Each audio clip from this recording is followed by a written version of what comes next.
No one is coming.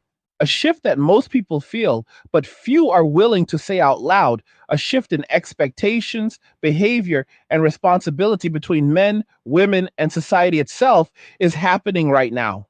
For decades, there was an assumption that no matter how strained things became, men would eventually step forward and stabilize the system simply because they always had before. Stay until the end, because the final conclusion explains why that assumption no longer holds and why pretending otherwise only makes the outcome worse. For most of modern history, societies functioned on an unspoken understanding that men were the structural backstop. When systems failed, when economies broke down, when danger appeared, men were expected to absorb the pressure and restore order. This was not romantic, and it was not optional. It was an obligation enforced by culture, necessity, and consequence. Men built, defended, repaired, and maintained the physical and social infrastructure that allowed everyone else to survive. Women and children benefited from that arrangement not because of ideology, but because of reality. Protection and provision did not come from slogans or policies. They came from men who felt they had a stake in the future they were preserving. Over time, that stake was systematically removed. Men were told that their instincts were suspect, their ambitions were selfish, their strength was dangerous, and their leadership was oppressive. They were told to step back, stay quiet, and make room. At the same time, they were told they would still be responsible for the outcomes. This contradiction sat unresolved for decades, papered over by debt, social programs, and the assumption that men would comply because they always had. What was never seriously considered was what would happen if men stopped believing the deal was worth honoring. Many women were taught, directly or indirectly, that men were a fallback option, that no matter how much contempt was shown, no matter how many boundaries were crossed, men would remain available when things became difficult. Men were assumed to be the emergency lever, the silent reserve that could be pulled in a crisis. This belief was reinforced culturally and politically. Men were framed as endlessly resilient and infinitely adaptable, while their dissatisfaction was minimized or dismissed. The idea that men could collectively decide to disengage was treated as impossible, almost absurd. That assumption has now collided with reality.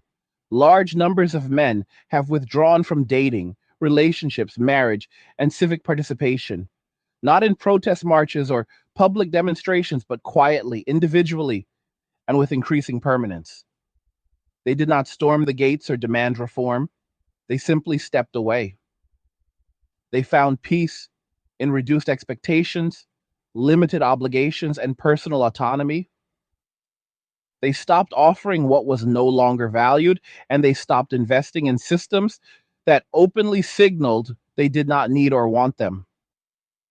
This withdrawal has been mischaracterized as anger, bitterness, or malice, but that framing misses the point. What is happening is not rage, it is resignation. Indifference is far more destabilizing than outrage because outrage still implies engagement. Indifference means the emotional connection is already severed. When men stop caring whether they are approved of or condemned, persuasion loses its power. Shaming stops working. Threats become background noise. The social contract dissolves, not with a bang, but with silence. Women, by contrast, are now facing a growing sense of unease. Economic pressure is increasing. Support systems are strained. Living costs rise while wages stagnate. Social media is filled with admissions of financial stress, loneliness, and uncertainty about the future. Some women openly state that they need a partner to survive, not for romance, but for stability. Yet this appeal often arrives without reflection on what changed or why men might be unwilling to return to a role that has been consistently devalued. Instead of self examination, the dominant response has been escalation. Men who withdraw are labeled defective, dangerous, or socially irresponsible. The same voices that once told men to leave now criticize them for doing exactly that. This inconsistency reveals a deeper problem. The issue is not that men are absent. The issue is that men are no longer compliant. The expectation was not equality in responsibility, but obedience under a different name. The role of the state complicates this further. For years, many women were encouraged to rely on institutions rather than interpersonal relationships. The promise was that systems could replace men as providers and protectors. This worked only as long as those systems were solvent, stable, and backed by productive labor. As economic pressure mounts and public resources thin, that illusion becomes harder to sustain. Governments do not generate wealth, they redistribute it. When the base erodes, the structure follows. Historically, when societies cease to serve the interests of their men, particularly young men, the outcomes are predictable. Men either attempt to take control of the system or they abandon it. What they do not do is continue to sacrifice for something that openly undermines them. When men leave, the consequences fall disproportionately on those who depended on them most. This is not ideology, it is pattern recognition. Protection does not come from policy statements, it comes from people willing to enforce boundaries and bear risk. What makes the current moment unique is that men are not forming alternatives at scale. They are not organizing replacement societies or movements, they are opting out entirely. Digital entertainment, remote work, and minimalist lifestyles make this possible in a way it never was before. A man no longer needs social approval to survive. He can live quietly, meet his needs, and avoid conflict. From his perspective, the cost of engagement often outweighs the benefit. Women, however, tend to experience isolation differently. Social connection, shared burdens, and relational security play a larger role in well being. When these erode, stress increases. The discomfort many women feel now is not simply economic, it is existential. The realization that the safety net they assumed would always be there may not exist in the form they expected is deeply unsettling. Admitting this would require acknowledging that past choices had consequences and that those consequences cannot be reversed through pressure alone. There is also a refusal to accept asymmetry. Men and women are not interchangeable in how they experience solitude, obligation, or risk. Pretending otherwise has led to policies and cultural norms that ignore reality in favor of theory. When those theories fail, reality does not apologize, it simply asserts itself. Men who thrive in solitude do not experience withdrawal as punishment. Women who struggle with it experience it as abandonment. That difference drives much of the current tension. The most difficult truth is that no external savior is arriving. Not men returning en masse to traditional roles, not governments expanding indefinitely, and not cultural narratives reshaping biology. Each individual is increasingly responsible for their own survival, choices, and outcomes. For many women, this realization comes late and under pressure. For many men, it arrived earlier and resulted in disengagement rather than confrontation. Blame is often misdirected. Men did not create the situation by leaving. They responded to incentives, constraints, and treatment. Relationships are voluntary. Participation is optional. When conditions become hostile or unrewarding, withdrawal is a rational response. Calling that response immoral does not change its logic, it only accelerates the separation. What we are witnessing is not the collapse of romance or cooperation, but the collapse of entitlement. The belief that one group is owed sacrifice from another without reciprocity is no longer sustainable. Mutual respect cannot be enforced after it has been dismissed. Trust cannot be demanded after it has been broken. Rebuilding anything meaningful would require honesty, accountability, and restraint, qualities currently in short supply. As conditions worsen, the gap between expectation and reality will continue to widen. Men who have already adapted will retreat further. Women who have not prepared will feel increasingly exposed. The emotional response to this will range from denial to resentment. But emotion does not change structure. Indifference is already setting in, and once it does, it is difficult to reverse. This is not a declaration of victory or condemnation, it is an observation. Systems that rely on unreciprocated sacrifice eventually fail. Societies that ignore the limits of their members lose their cohesion. The consequences are not delivered out of spite, but inevitability. Pretending otherwise delays adaptation and deepens the eventual impact. What often goes unspoken in this discussion is how quickly norms can collapse once belief disappears. Social systems do not run on laws alone. They run on shared assumptions about duty, fairness, and future reward. When enough people decide that those assumptions no longer apply to them, enforcement becomes impossible without coercion. Men have quietly revoked their consent to a system that demanded obligation while offering hostility in return.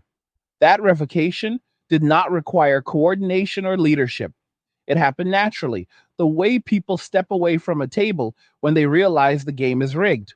For decades, the narrative positioned men as both the problem and the solution. Men were blamed for historical grievances while simultaneously expected to fix every contemporary crisis. If crime increased, men were told to step up. If infrastructure failed, men were expected to repair it. If families fractured, men were blamed for not committing while also being told commitment was unnecessary or oppressive. This double bind created a situation where no outcome resulted in approval. Over time, rational actors stopped participating in unwinnable scenarios. The shift toward male withdrawal did not begin with ideology, it began with experience. Men noticed that effort was no longer proportional to outcome. Risk was no longer matched by reward. Sacrifice was no longer recognized, let alone reciprocated. Dating became adversarial. Marriage became legally and financially hazardous. Work became detached from loyalty or long term security. Civic participation turned into a source of ridicule rather than respect. Faced with these realities, men adjusted their behavior. Women, however, were often shielded from the immediate consequences of these shifts. Cultural messaging assured them that independence was empowering and that reliance on men was optional. At the same time, it reassured them that men would still be there if needed. This contradiction was never resolved. It was postponed. The bill for postponement is now coming due. One of the most destabilizing elements of the current moment is the mismatch in timelines. Men largely adapted early. They recalibrated expectations, reduced exposure, and learned to live with less validation. Women, by contrast, were encouraged to delay adaptation under the assumption that support structures would expand or stabilize. When those structures falter, the adjustment becomes abrupt and painful rather than gradual. There is also a fundamental misunderstanding about motivation. Many women believe that shaming men will compel them to re engage. This belief rests on an outdated model of male behavior, one in which social approval was a primary driver. That model no longer applies. Men who have opted out do not measure success by public praise. They measure it by peace, autonomy, and predictability. Attacks only confirm their decision to stay disengaged. The language used to describe male withdrawal often reveals more than intended. Men are accused of being afraid, lazy, or socially inadequate. These accusations assume that participation is inherently desirable, and that refusal must therefore indicate deficiency. This logic collapses when men report higher satisfaction, lower stress, and greater control after opting out. You cannot shame someone with a life they prefer. Another overlooked factor is technological insulation. Previous generations of men were bound to social participation by necessity. Survival required cooperation, family formation, and physical community. Modern men can meet many needs independently.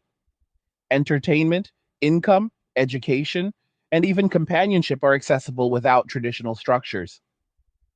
This does not mean men are happier in every case, but it does mean they are less dependent. Dependency is leverage. When dependency disappears, so does control. Women now face a choice they were told they would never have to make: adapt to a world with reduced male investment or attempt to force a return to old arrangements through social pressure. The latter option is proving ineffective.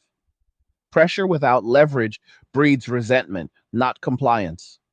The former option requires accepting responsibility that was long deferred. The economic dimension cannot be ignored. As costs rise and wages stagnate, the margin for error shrinks. Dual income households were once a choice. They are now often a necessity. When men remove themselves from long term partnerships, the economic burden concentrates. This reality is beginning to surface in public discourse, but often framed as a failure of men rather than a consequence of policy and culture. There is also a demographic aspect. Fewer relationships mean fewer families. Fewer families mean fewer children. Fewer children mean a shrinking workforce and tax base. Governments respond with incentives, messaging, and immigration. None of these address the underlying issue of trust between men and women. Without trust, incentives are temporary fixes. Messaging becomes noise. What makes this moment especially volatile is the refusal to acknowledge male agency. Men are spoken about as if they are malfunctioning tools rather than autonomous individuals responding to conditions. This framing prevents meaningful dialogue. You cannot negotiate with someone whose perspective you would refuse to acknowledge. You cannot rebuild cooperation by denying the reasons it broke down.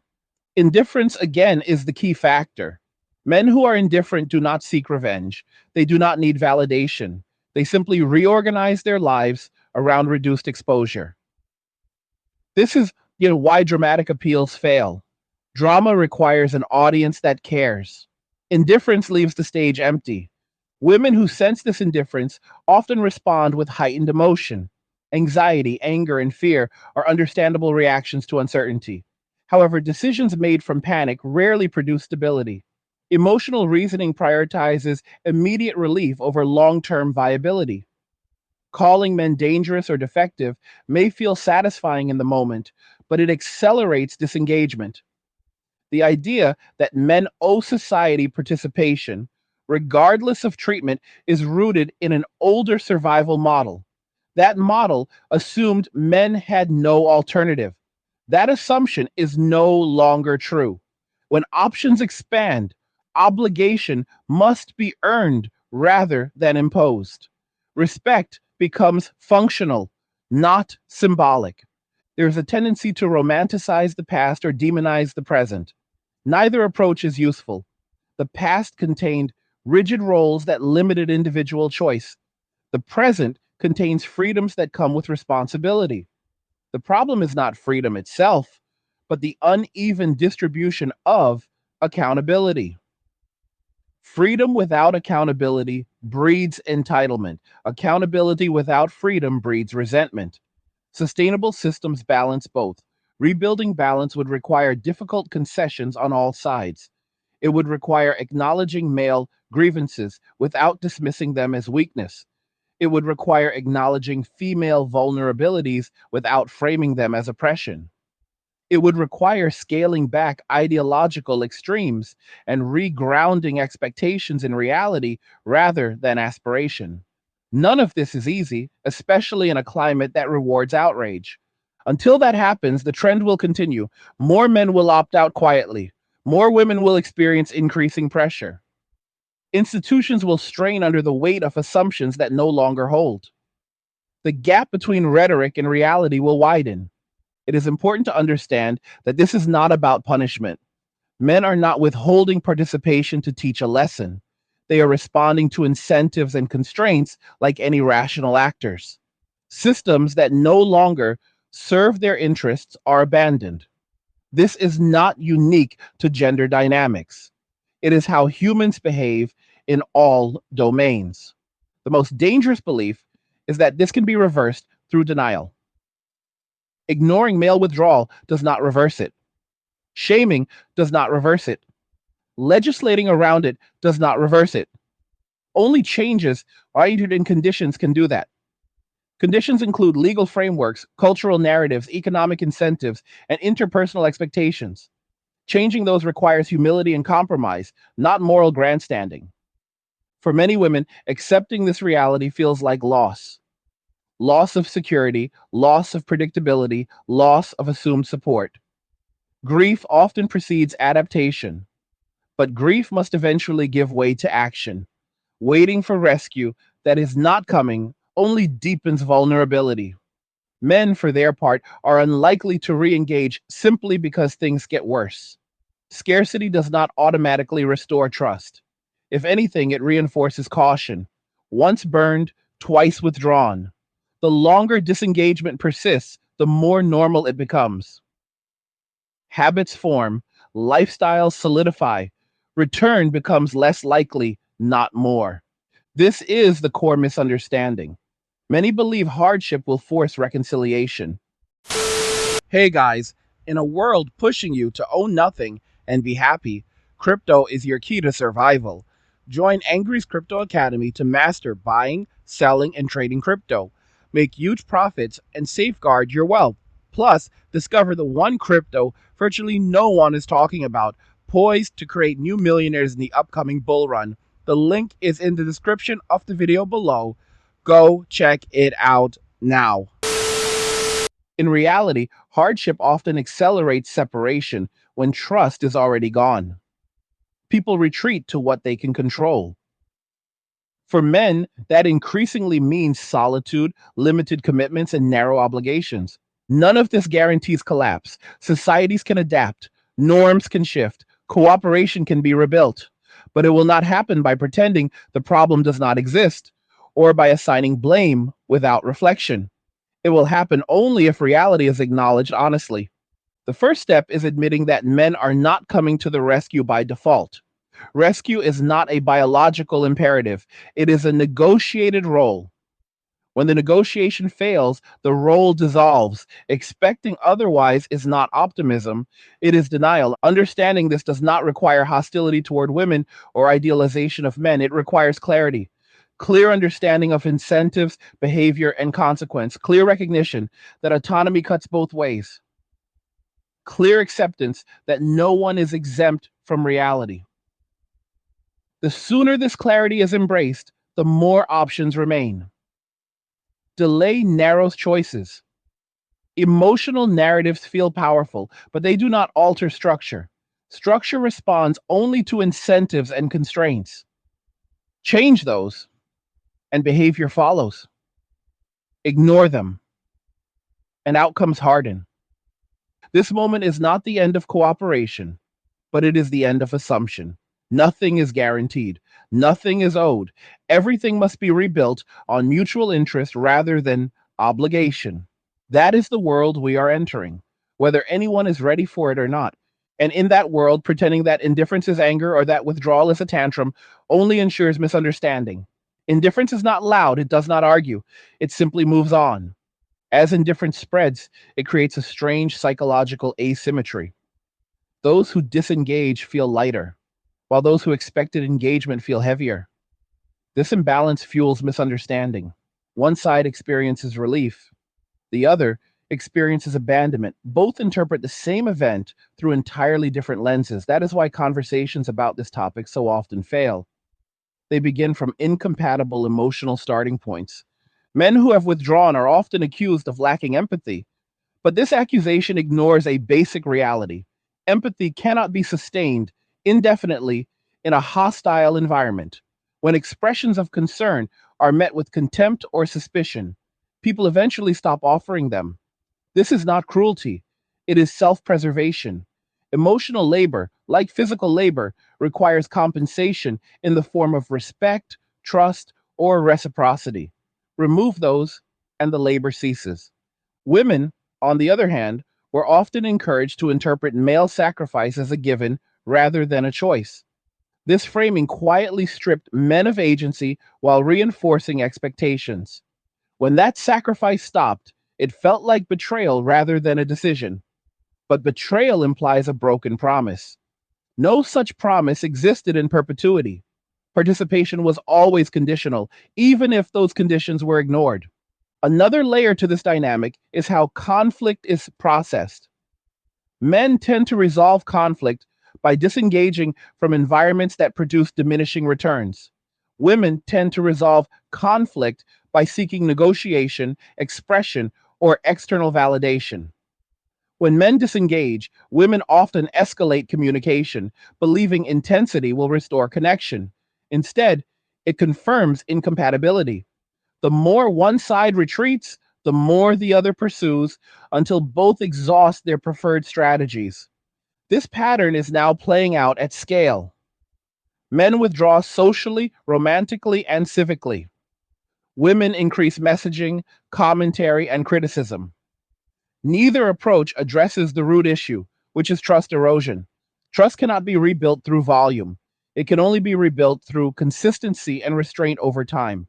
One of the most corrosive elements in this process is moral absolutism. Framing one group as inherently virtuous and the other as inherently flawed prevents accountability on either side. It freezes roles rather than examining behavior. When men are told their withdrawal is immoral, regardless of cause, they stop explaining themselves. When women are told their grievances are beyond scrutiny, they stop self correcting. The result is stagnation. Economic stress amplifies these dynamics. Financial pressure reduces tolerance for uncertainty. People become more risk averse. Men already skeptical of long term commitments become even more cautious. Women facing rising costs feel urgency intensify. Urgency seeks solutions, but solutions require cooperation, and cooperation requires trust.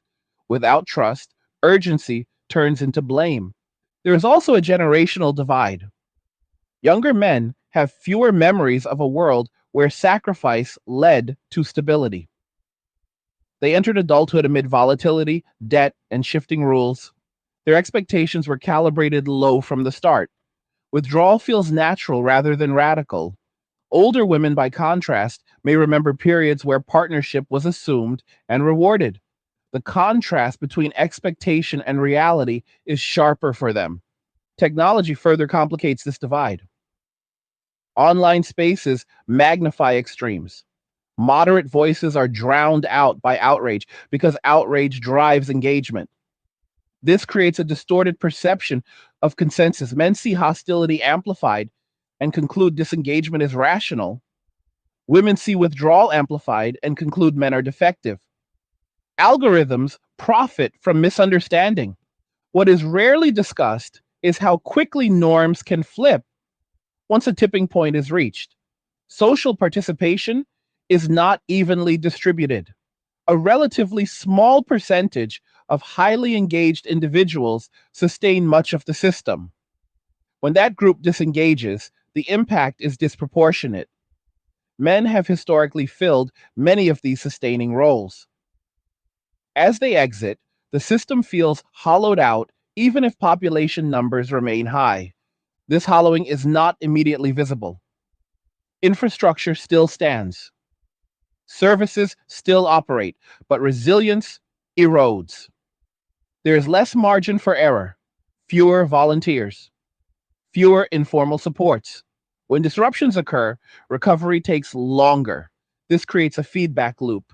Stress increases, frustration rises, trust declines further. Women experiencing this decline often interpret it as personal rejection rather than systemic change. That interpretation is understandable, but incomplete.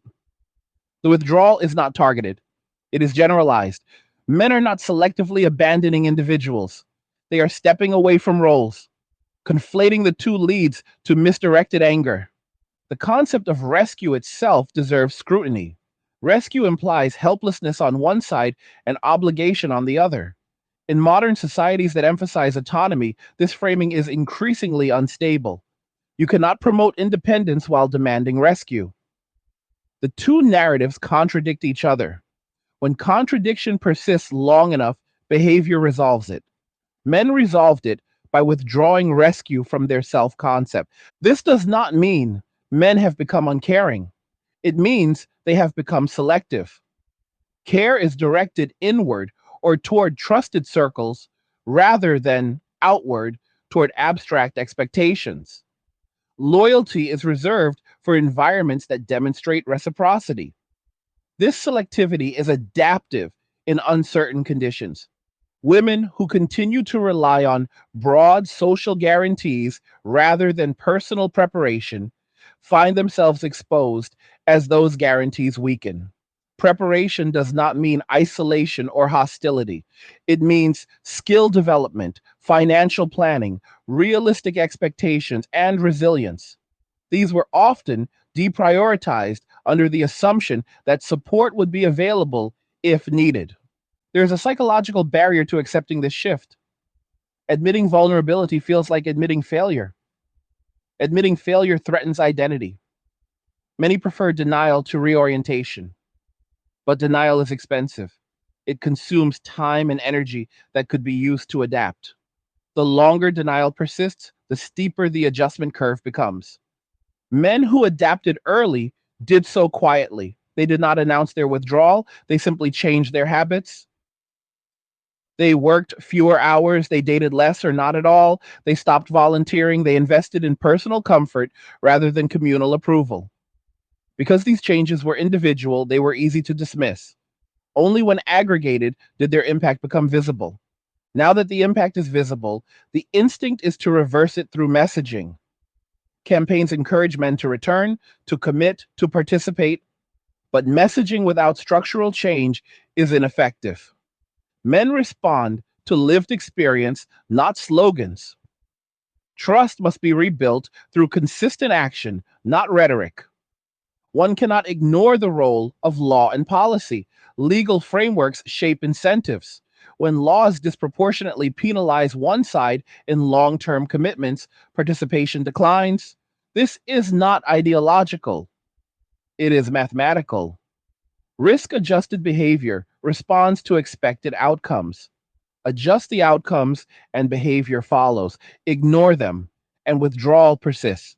Cultural narratives also matter. When masculinity is framed primarily as a problem to be managed rather than a resource to be cultivated, men disengage from cultural contribution. Pride is not a luxury, it is a motivator. Remove legitimate avenues for pride, and people seek alternatives or withdraw entirely. For women, the challenge is different. Navigating increased autonomy alongside increased responsibility requires recalibration. Autonomy without preparation is fragile. Independence requires competence, competence requires effort, effort requires humility. These traits are cultivated, not granted. The sooner this reality is embraced, the more options remain open. There's a tendency to interpret male withdrawal as a temporary phase, a reaction that will pass once conditions worsen enough. This assumption misunderstands habituation. Humans adapt to new baselines.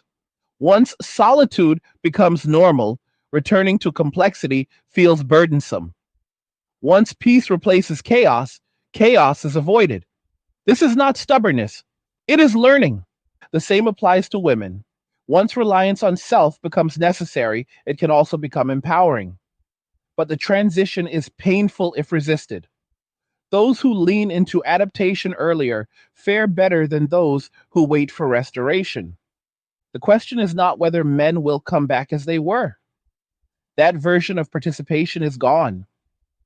The question is whether new forms of cooperation can emerge that respect autonomy on both sides. That requires abandoning myths on both ends. The myth of male obligation without reward, the myth of female insulation without consequence. Without myth, there is discomfort, but discomfort is not destruction. It is information. It signals mismatch. It invites adjustment. Ignoring it leads to breakdown. Engaging with it opens possibility. At present, many choose to ignore it. That is understandable. Change threatens identity. But identity built on assumptions rather than reality is brittle. Reality eventually wins. This period will be remembered not for loud confrontations, but for quiet exits. The absence of men in spaces they once occupied will reshape norms more profoundly than any protest. Absence is a powerful signal. It forces reevaluation without argument. Whether that reevaluation leads to renewal or fragmentation depends on choices made now. Choices grounded in honesty rather than blame.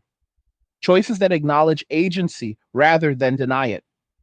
Choices that align incentives with desired outcomes rather than relying on moral pressure. No one is entitled to another person's sacrifice. Cooperation is earned. Participation is negotiated. Stability is maintained, not assumed. These truths are uncomfortable, but they are durable. The sooner they are accepted, the less damage accumulates. The longer they are resisted, the harsher the correction becomes. This is not a threat, it is a pattern observed repeatedly across history. Men stepping away are not villains. Women struggling are not victims of fate. Both are actors responding to conditions. Change the conditions and behavior changes. Ignore them and the trend continues. What happens next is not predetermined, but it will not be reversed by pretending nothing has changed. It will be shaped by whether society is willing to confront reality without filters. Indifference has already arrived.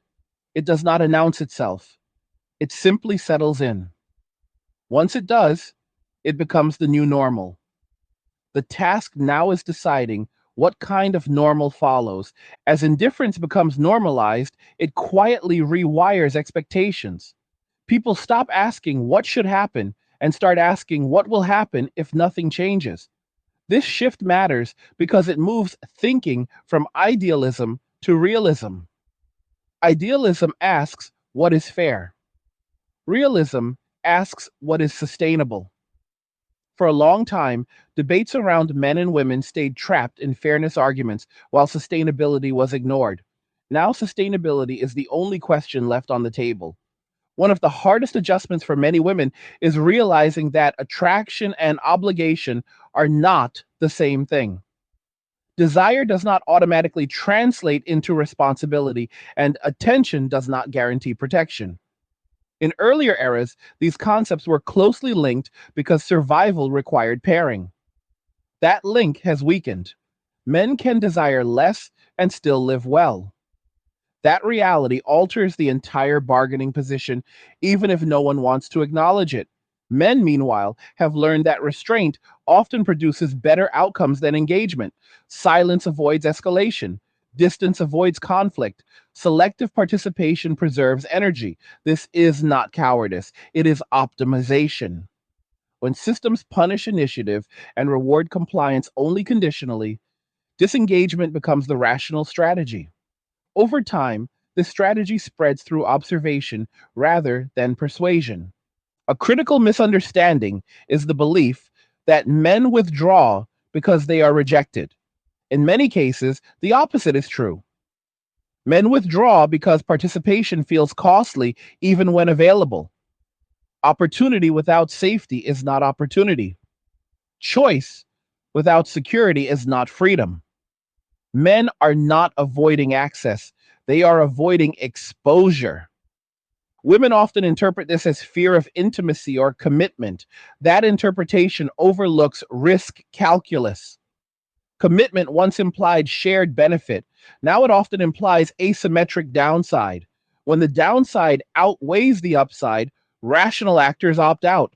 No amount of moral framing changes that equation. This dynamic exposes a deeper issue with modern narratives around empowerment. Empowerment was framed as liberation from dependence, but dependence was replaced not with competence, but with assumption. The assumption was that systems or norms would absorb the risk.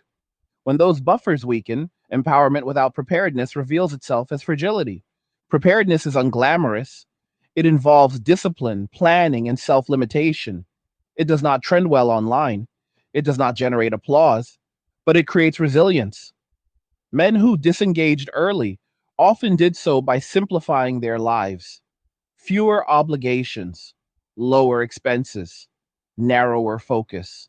This simplicity made them less vulnerable to shocks.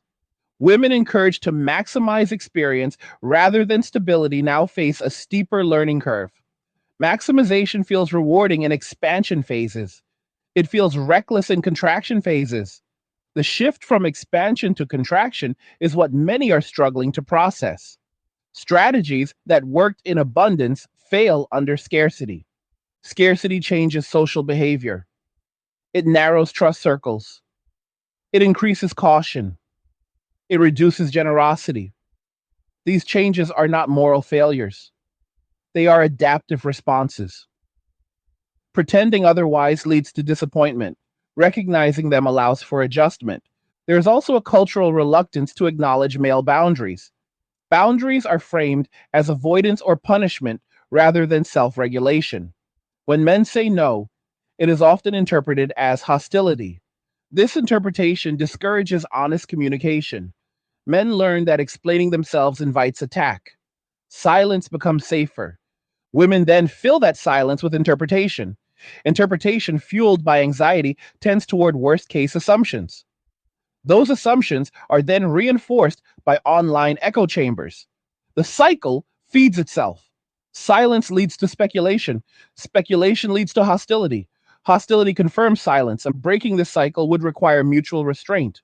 Men would need to communicate boundaries calmly. Women would need to receive those boundaries without framing them as rejection or threat. This requires emotional regulation on both sides. Emotional regulation is not widely taught or rewarded. Reaction is. Another overlooked element is how identity has become entangled with expectation. For many women, being desired was part of identity. For many men, being needed was part of identity. When these roles dissolve, identity destabilizes. People experience confusion, anger, and grief. These emotions are real, but they do not justify forcing roles to persist. Identity must evolve with reality. Clinging to obsolete roles creates suffering. Men who redefined identity around autonomy adapted more easily.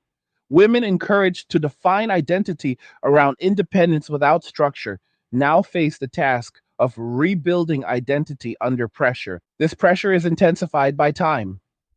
Biological and economic clocks do not pause for ideological debates. Delayed decisions compound risk. Men opting out early reduce their exposure. Women delaying adaptation face compressed timelines. Compression increases stress. Stress impairs judgment. It is tempting to frame this as a battle between genders, but that framing obscures the real issue. The issue is misaligned incentives.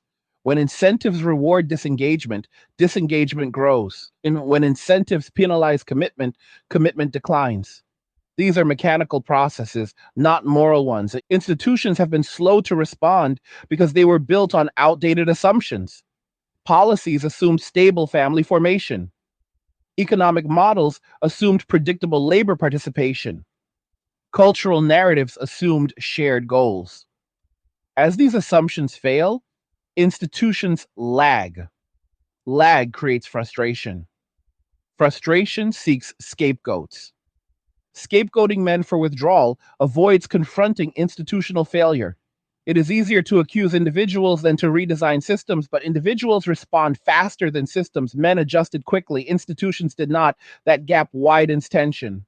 Women caught between individual adaptation and institutional promises experience a cognitive dissonance. They were told the system would support them. They now feel unsupported. Admitting that the system overpromised would require reevaluating trust and authority. That reevaluation is uncomfortable. Men already went through that reevaluation. Many concluded that institutions were unreliable. They shifted reliance inward. This inward shift reduced vulnerability, but also reduced communal contribution. Again, not out of malice, but prudence. The question arises whether society can function with widespread inward focus. Historically, societies rely on surplus cooperation. When cooperation declines, efficiency drops. But forced cooperation breeds resentment. Sustainable cooperation must be voluntary and mutually beneficial. This brings the conversation back to reciprocity. Reciprocity is not transactional in the crude sense, it is perceptual. People must feel that effort is met with appreciation and fairness. When perception shifts toward exploitation, effort withdraws. Restoring reciprocity requires visible change, not promises. For women seeking stability, this means recalibrating expectations. Stability will not be delivered by default. It must be built through skill, planning, and selective partnership. Selective partnership requires realism, not entitlement. It requires understanding what men value now, not what they valued in the past. For men considering re engagement, it would require credible evidence that conditions have changed. That risk is acknowledged, that boundaries are respected, that commitment is not punished. Without such evidence, re engagement remains irrational. At present, evidence points the other way. Legal, cultural, and social signals continue to discourage male investment. Men observe outcomes, not intentions. They see caution validated repeatedly. Each negative example reinforces withdrawal. The emotional charge around this topic often prevents calm analysis, but emotion does not alter incentives, it only clouds perception. Clear perception is needed now more than ever. One cannot build a future on nostalgia. The past is gone. Attempting to resurrect it through pressure or shame will fail. The future must be built on present realities. Present realities include technological independence, economic volatility, and shifting social norms. Those who adapt early shape outcomes. Those who resist are shaped by them. Men adapted early by withdrawing. Women are now in the process of deciding whether to adapt or resist. Resistance may feel empowering in the short term, but it prolongs vulnerability. Adaptation does not mean surrender.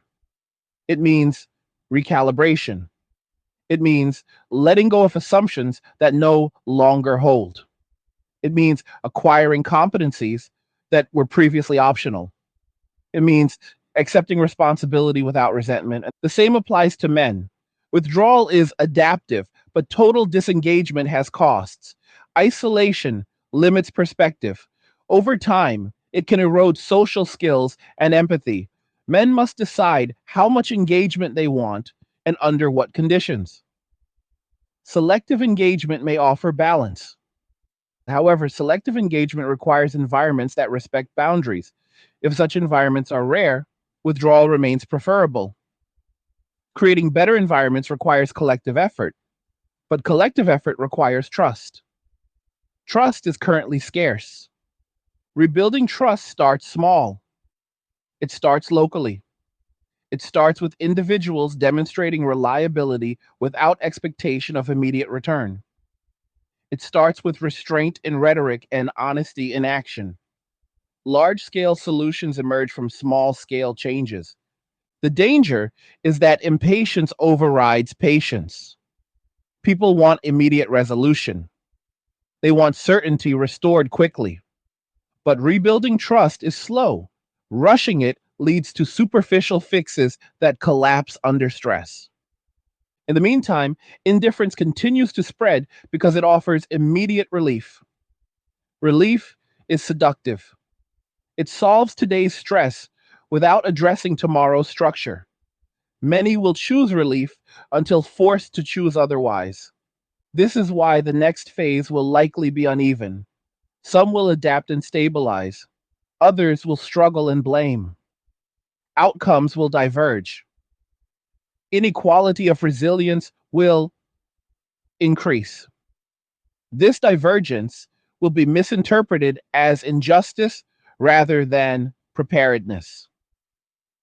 Preparedness is not evenly distributed. It never has been.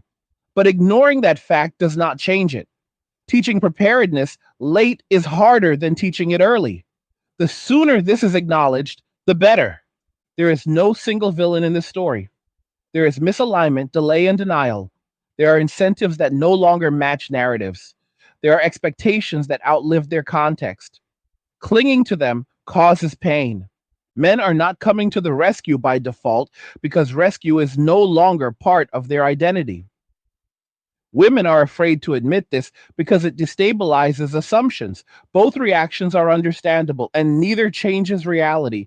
Reality is that cooperation must be renegotiated under new conditions. That negotiation has barely begun. Instead, there is shouting past one another. While shouting continues, withdrawal deepens. Silence will eventually force conversation.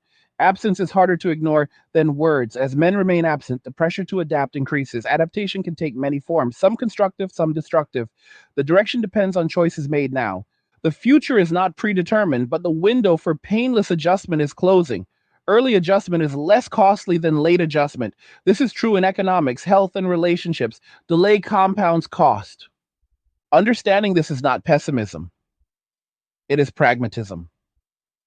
Pragmatism does not promise comfort, it promises clarity. Clarity allows for informed decisions.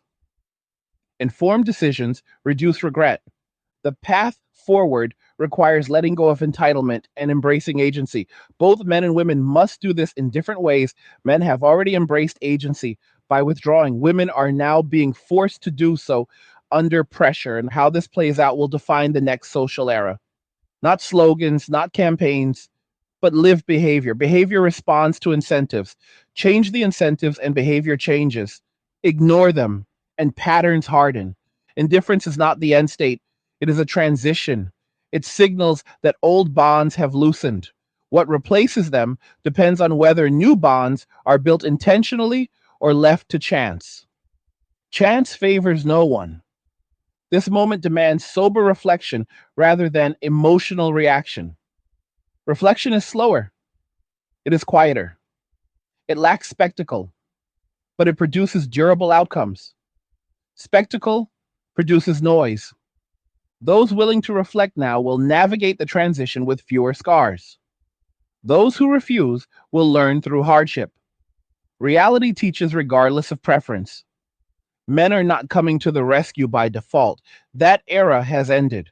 What replaces it is still being written. What replaces the old arrangement will not look familiar. And that unfamiliarity is what unsettles so many people. Humans are pattern seeking. We look for continuity because continuity feels safe. When patterns break, anxiety fills the gap. The anxiety people feel right now is not just about money, relationships, or demographics. It is about the collapse of predictability. Predictability allowed people to make plans with confidence. Without it, every decision feels heavier.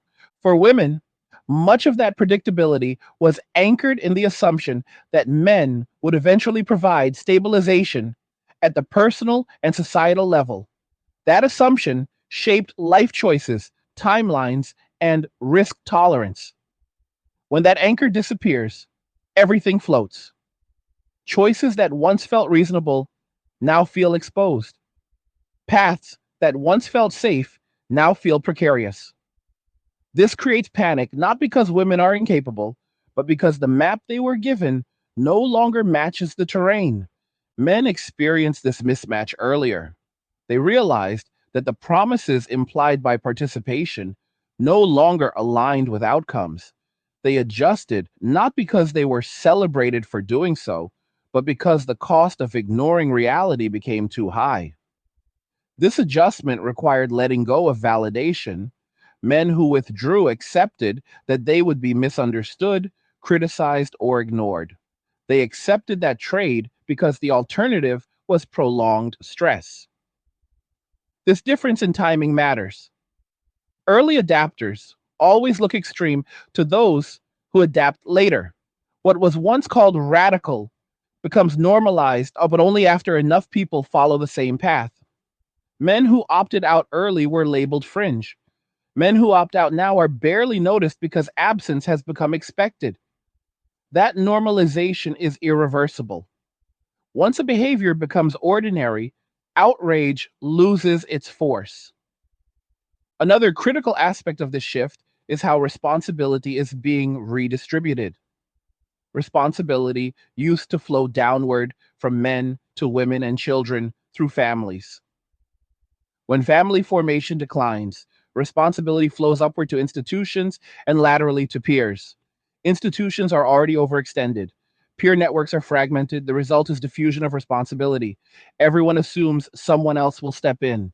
No one does. This diffusion exposes a harsh truth.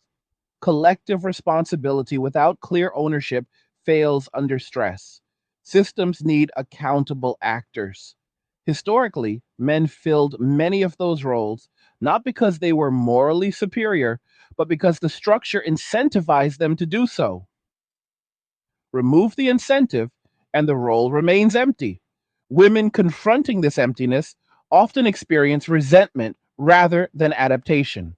Resentment feels justified when expectations are unmet, but resentment does not solve structural gaps. It only deepens them by alienating potential collaborators. Collaboration requires goodwill. Goodwill cannot be commanded. There is also a moral hazard embedded in perpetual rescue narratives. When people believe rescue is guaranteed, risk taking increases. When rescue disappears, risk taking feels reckless in hindsight. This retrospective realization fuels anger. But the anger is misdirected if it targets those who withdrew rather than the assumptions that enabled risk. Men who withdrew did not create the moral hazard, they removed themselves from it. That distinction matters. Blaming them is an attempt to restore the hazard rather than address it. It is an attempt to reinstate obligation without renegotiating terms. Renegotiation is uncomfortable because it forces explicit discussion of value. What does each side bring? What does each side expect? What risks are shared? What rewards are mutual? These questions were once implicit. Now they must be explicit. Explicit negotiation feels transactional to those accustomed to assumptions, but clarity is not cynicism, it is honesty. Women raised to expect implicit provision may find explicit negotiation humiliating. Men accustomed to implicit sacrifice may find explicit negotiation liberating. This asymmetry complicates dialogue. What feels demeaning to one feels fair to the other. Bridging that gap requires empathy without entitlement. Empathy, however, is in short supply because trust is depleted. Trust depletion creates defensive behavior. Defensive behavior looks like selfishness from the outside. From the inside, it feels like caution. Understanding this difference is crucial. The decline in long term commitment has ripple effects beyond romance. It affects neighborhoods, workplaces, and civic life. Fewer stable families mean fewer stable communities. Schools struggle. Local organizations weaken. Social capital erodes. These losses are not immediately dramatic, but they accumulate quietly. As accumulation continues, nostalgia grows. People remember a time when things felt more coherent. Nostalgia often idealizes the past while ignoring its constraints. But nostalgia also signals unmet needs in the present. Dismissing it as backward looking misses the underlying message. The message is not that old roles must return unchanged, it is that coordination matters. Societies need mechanisms that align individual incentives with collective stability. Those mechanisms must be updated, not denied. Denial leads to decay. Men opting out removed a key stabilizing force. That force will not magically reappear. Something else must take its place. That something could be redesigned institutions, new forms of partnership, or cultural recalibration. But whatever it is, it must acknowledge male agency rather than attempt to override it. Attempting to shame men back into participation misunderstands the nature of modern power. Shame works only when the target values the source. Men who have withdrawn do not. Their reference points have shifted. They measure success internally rather than socially. Social pressure loses leverage. This internal orientation has costs. It can reduce empathy and social awareness, but it also insulates against manipulation. Men who are internally oriented are harder to mobilize for causes they do not believe in. Mobilization requires alignment, not coercion. Women facing reduced mobilization experience a sense of abandonment.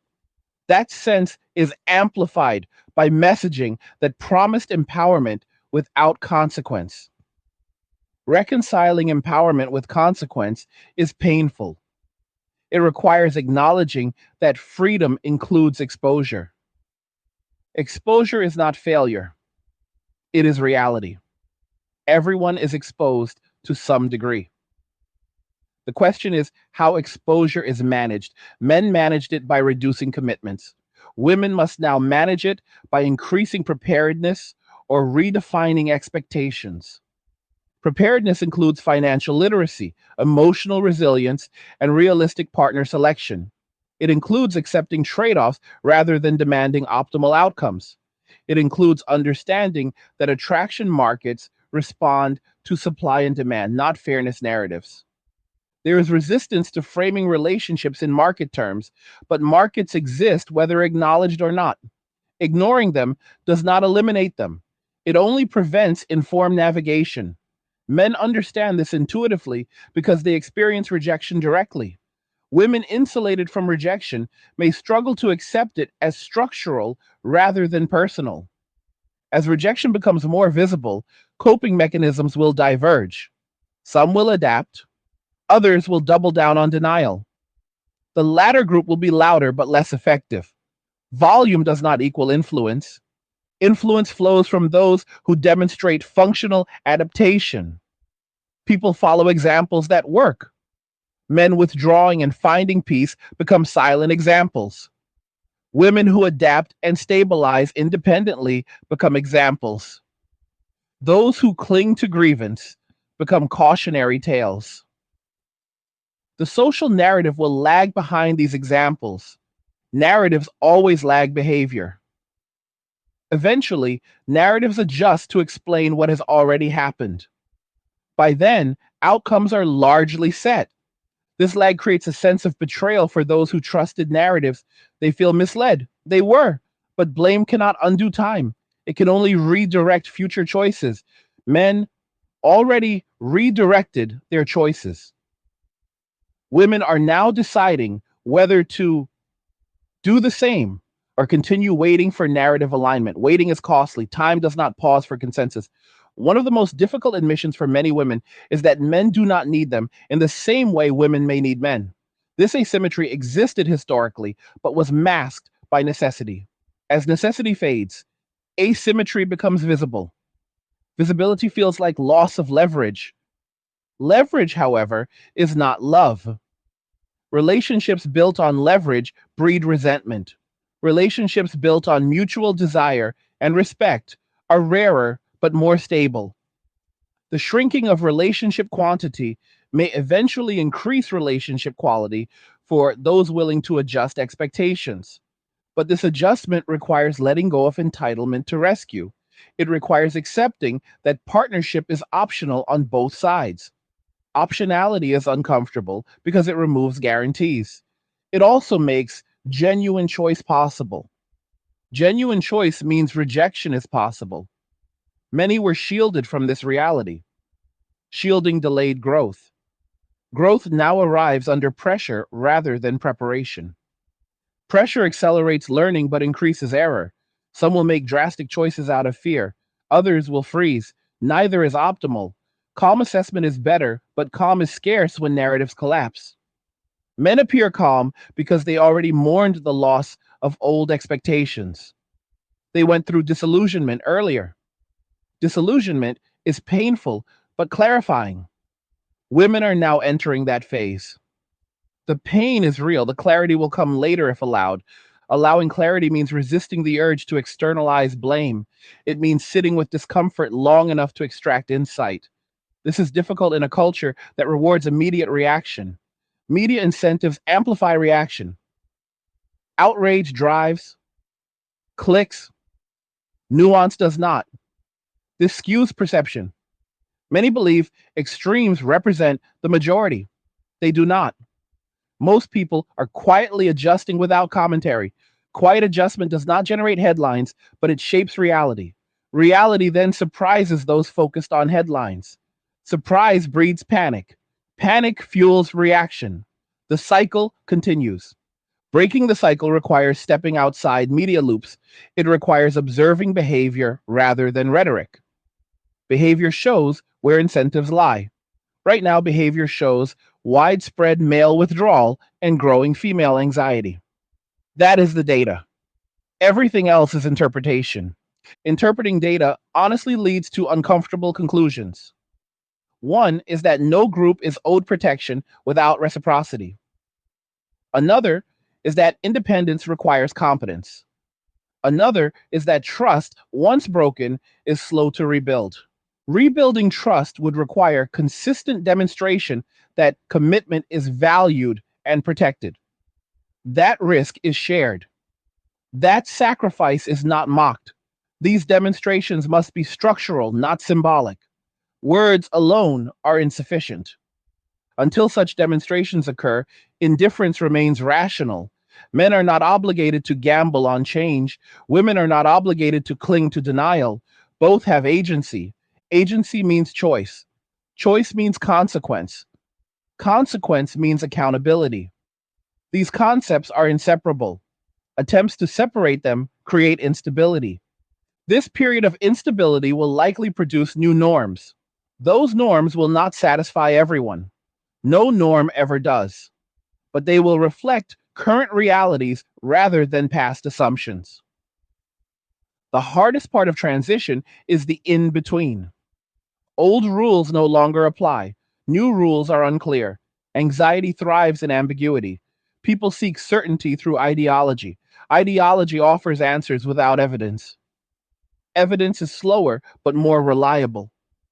Evidence suggests that men prioritize peace and autonomy over approval.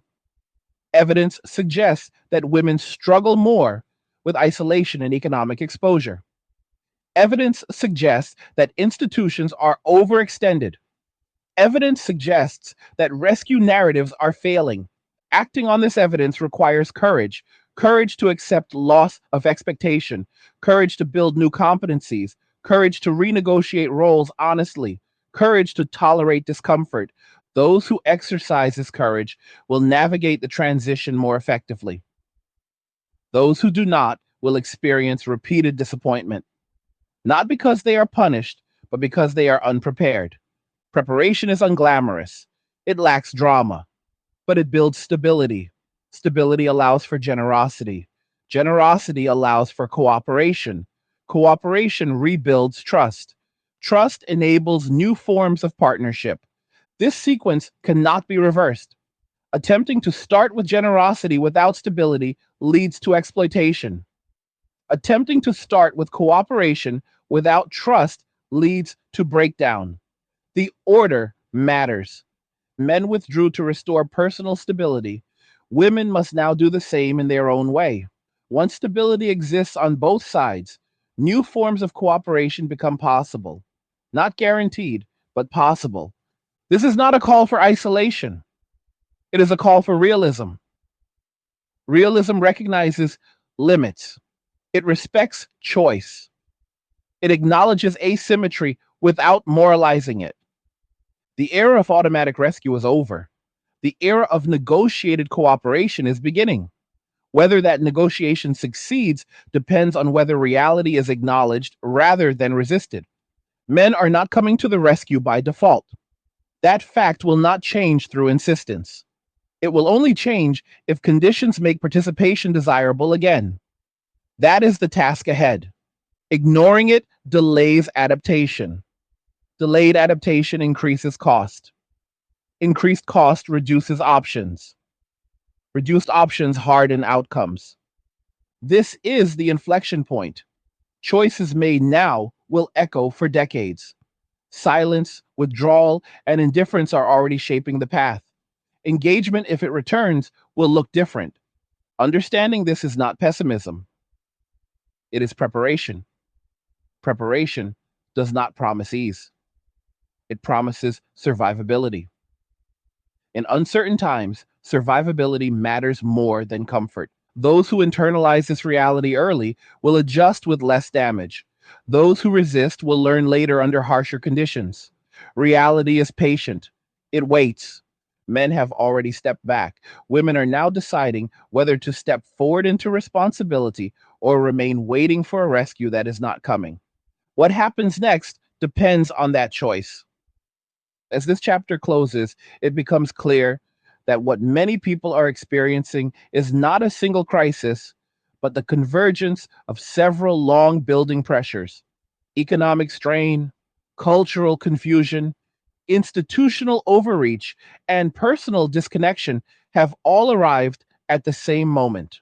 When pressures converge, they expose weaknesses that were previously hidden. The relationship between men and women is one of those exposed fault lines. It did not break suddenly, it eroded slowly, and now the erosion is visible to everyone.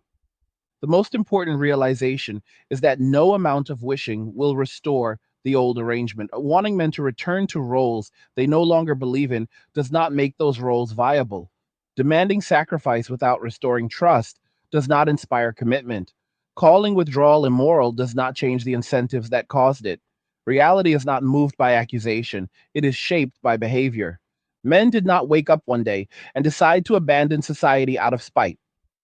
They observed patterns, they experienced outcomes, they adjusted accordingly. Over time, adjustment hardened into lifestyle. Lifestyle became identity. Identity reinforced withdrawal.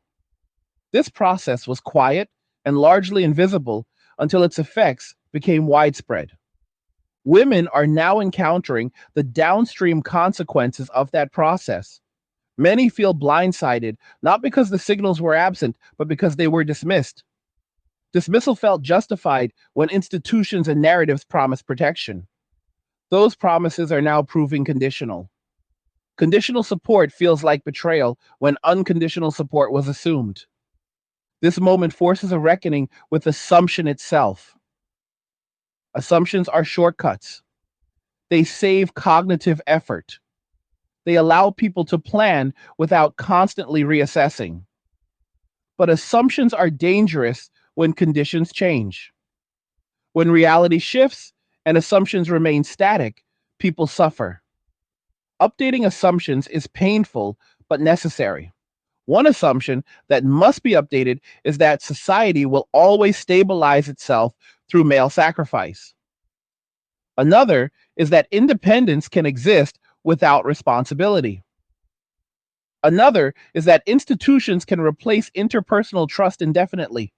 These assumptions no longer align with evidence. Evidence shows that men prioritize environments where effort leads to predictable outcomes. Evidence shows that women experience greater distress when relational and economic supports weaken simultaneously. Evidence shows that institutions struggle to adapt quickly enough to changing demographics and incentives. Evidence shows that moral pressure without material change fails. Facing evidence honestly requires humility. Humility is difficult in a culture that rewards certainty. Certainty feels strong. Humility feels exposed. But exposure is already here. Pretending otherwise does not protect anyone. The path forward is not about restoring dominance or submission. It is not about blaming one side into compliance. It is about recognizing that cooperation must now be voluntary, explicit, and mutually beneficial. That standard is higher than before, but it is also more honest. Voluntary cooperation requires that both sides believe participation improves their lives. Men must see that engagement does not threaten their peace or security. Women must see that independence does not mean isolation or precarity. These beliefs must be grounded in lived experience, not slogans. That means structural change, legal frameworks that acknowledge risk, cultural narratives that respect boundaries, economic policies that reward contribution rather than entitlement, social norms that value restraint as much as expression. None of these changes happen overnight, but without them, appeals fall flat. Until change occurs, many will continue to choose the least painful option available. For men, that option has often been withdrawal. For women, that option has often been denial or externalization. Both are coping strategies. Neither is a long term solution. Long term solutions require accepting uncomfortable truths.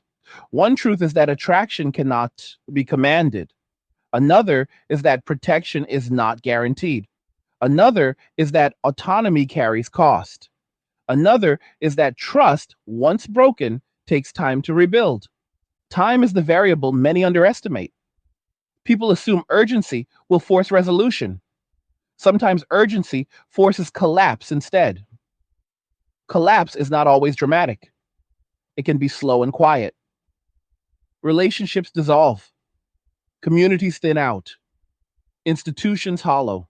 Life continues, but with less cohesion. Cohesion cannot be restored through nostalgia. Nostalgia idealizes the past without recreating its conditions. Recreating conditions would require acknowledging trade offs that many are unwilling to accept. Trade offs are unavoidable. Refusing to accept them only shifts the burden elsewhere. Men accepted their trade off by giving up social approval in exchange for peace. Women are now being asked to accept trade offs between independence and security. Neither trade off is pleasant, both are real. What happens next will depend on whether people choose adaptation or resistance. Adaptation involves learning new skills, adjusting expectations, and letting go of entitlement. Resistance involves clinging to narratives that no longer produce results. Resistance feels righteous. Adaptation feels humbling. Humbling is often healthier.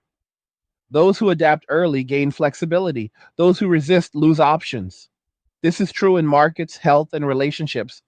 Delay compounds cost. Early action preserves choice, and the silence of men is not a threat. It is information. It signals that old incentives no longer work. Ignoring that signal wastes time. Interpreting it accurately creates opportunity.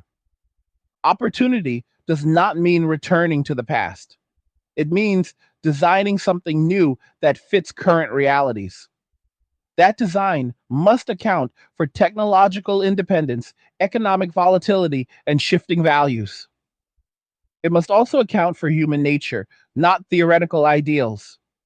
Human nature includes self interest, risk avoidance, desire for respect, and need for meaning. Systems that ignore these fail, systems that accommodate them endure. For men, meaning increasingly comes from self mastery rather than social validation. For women, meaning increasingly requires balancing autonomy with stability. These paths are not mutually exclusive, but they are different. Respecting difference is necessary for cooperation. Respect does not mean agreement, it means acknowledging agency. Men are choosing withdrawal. Women are choosing how to respond. Neither choice is invalid by default. Outcomes will determine viability. There will be voices insisting that collapse is inevitable. There will be voices insisting that everything will self correct. Both extremes oversimplify. Reality is more nuanced. Some areas will adapt, others will deteriorate. Outcomes will vary by individual, community, and policy. Those who remain flexible will fare better. Flexibility requires letting go of certainty. It requires updating beliefs as evidence changes. It requires emotional regulation in the face of disappointment. Emotional regulation is not suppression, it is management. It allows people to act deliberately rather than reactively. Deliberate action builds stability, reactive action builds chaos. The current environment rewards reaction, algorithms amplify it, but reality rewards preparation. Preparation is quiet, it does not trend, but it works. Preparation for women means developing resilience independent of rescue narratives. Preparation for men means maintaining openness without abandoning boundaries. Both require maturity. Maturity is not glamorous. It does not promise ease. It promises durability. Durability matters more than comfort when conditions are unstable. As the dust settles, new norms will emerge. They will be shaped by those who acted rather than waited, by those who observed rather than shouted, by those who adjusted rather than demanded. Men are not coming to the rescue this time because rescue is no longer a default role. That does not mean cooperation is impossible. It means it must be earned, protected, and shared. For women, accepting this reality is painful but empowering. It replaces fantasy with agency. It replaces waiting with action. It replaces fear with competence. For men, maintaining this reality requires discipline. Indifference can become isolation if unchecked. Selective engagement is healthier than total withdrawal. Balance is key. Balance will not be dictated by ideology. It will be discovered through trial and error. Mistakes will be made. Some relationships will fail. Some systems will break. Learning will occur. The goal is not perfection, it is sustainability. Sustainable arrangements respect limits, they align incentives, they evolve with conditions. The era of automatic rescue has ended. The era of conscious construction has begun. That construction will be uneven, slow, and contested, but it is necessary. Shout out to the 1 hour gang for reaching the end of the video and actually staying with a difficult conversation all the way through. If you are enjoying these angry guy videos and want to show support, you can buy me a Red Bull using the link in the description of the video. Let me know what you thought about what was discussed, whether you agree or disagree, and leave a comment sharing your perspective because engagement matters. And like the video if you like it. Don't forget to subscribe. And if you like the video, share the video. And just remember that all roads lead to MWA, men walking away, and cheers. Nothing says you care like crypto. Nothing can compare. Nothing says you care like crypto. Oh, nothing can compare to crypto.